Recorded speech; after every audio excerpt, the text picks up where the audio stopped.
Python operator overloading. So what is operator overloading? Let us discuss that one at first.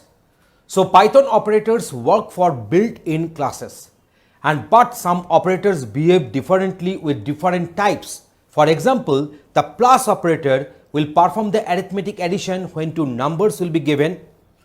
The same plus operator will merge two lists and concatenate two strings. So depending upon the input argument type, the operator will have the different purposes, different operations are getting carried out, and that is known as operator overloading.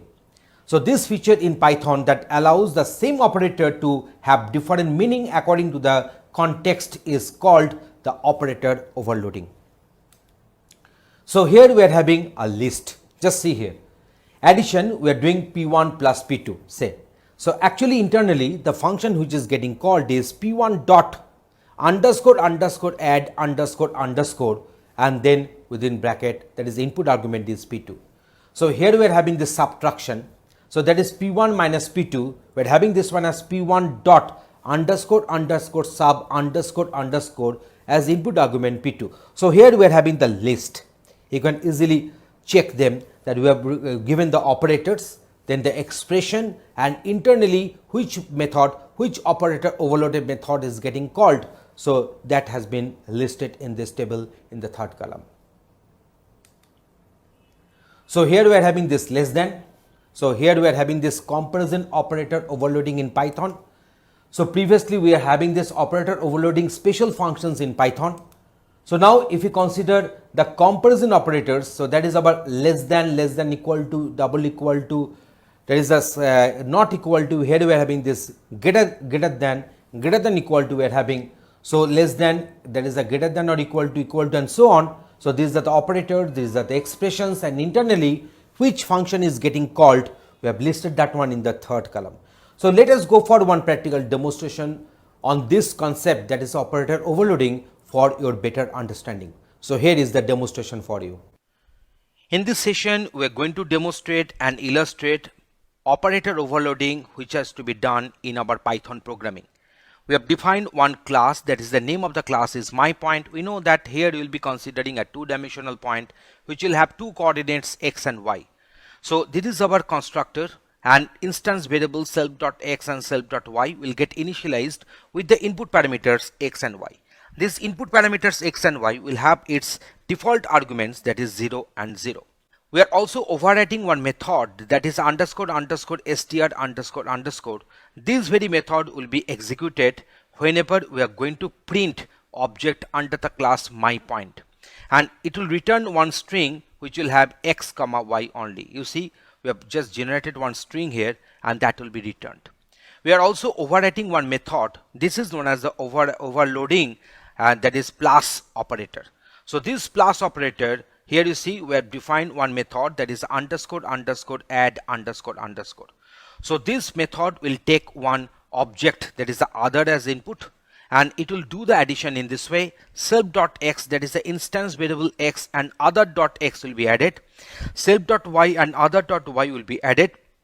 They will be assigned to x and y, and then the object will be returned with this particular, which will be defined with this particular constructor myPoint, keeping this x and y as input argument. So actually we are calling the constructor of the class myPoint with x and y as input arguments here. Next we are going for the overloading of this less than operator. So here in case of overloading, we are just defining one method, that is underscore underscore lt underscore underscore. It will be having the self and the other, that is another myPoint class object as input argument. So how we are calculating whether it is less than or greater than. So it will be calculated in this way. You see self.x square plus self.y squared will be calculated, and that will be assigned to self underscore magnitude, and then other.x squared and other.y squared will be calculated, and then the sum will be kept in other underscore magnitude. So now we shall return self underscore magnitude less than other underscore magnitude. That means it returns a boolean if self underscore magnitude is lesser than other underscore magnitude. In that case it will return true, otherwise it will return false. So this underscore lt underscore method would return one boolean. So here we are overloading this plus operator, here we are overloading the minus operator, minus less than operator.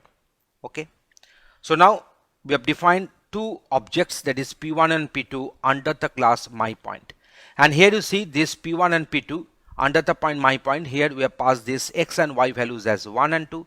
So in case of p1, the respective instance variable x and y will get updated with 1 and 2 respectively, and in case of p2, the x and y will get updated with the values 4 and 5 respectively, because we have passed these parameters to this parameterized constructor myPoint. So at first we are going to print this p1 and p2. When you are going to print this myPoint class objects, then underscore str underscore method will get executed and it will print in this way. So let us go for the execution. You can find that it has printed 1 comma 2 within enclosed within first brackets, and then for this against this line it is printing 4 comma 5 enclosed within first brackets there, and print will leave one blank line here. Next, p1 less than p2. So p1 less than p2, it will be calculated and it is returning true. Why? Because here we are having 1 square plus 2 square. What is the value? That means 1 plus 4, that is 5. And here we are having 16, that is a 4 square plus 25 square. So that is quite larger compared to this 1 square plus 2 square. So that's why it is returning true here. Now this particular operation can also be done using this underscore lt underscore method directly. So p1 dot underscore lt underscore p2, this p2 is getting assigned onto this other. This p2 is getting assigned onto this other in case of this add and this lt methods. So you see we are doing the same. Actually this line is very much similar with this line, so that's why this calling of this overloading function is same as this one, and also this line is also doing the same as this line is doing. So that's why you are getting the same output here. And in this way we have explained that how the operator overloading can be done in our Python and how to write the respective code. Thanks for watching this video.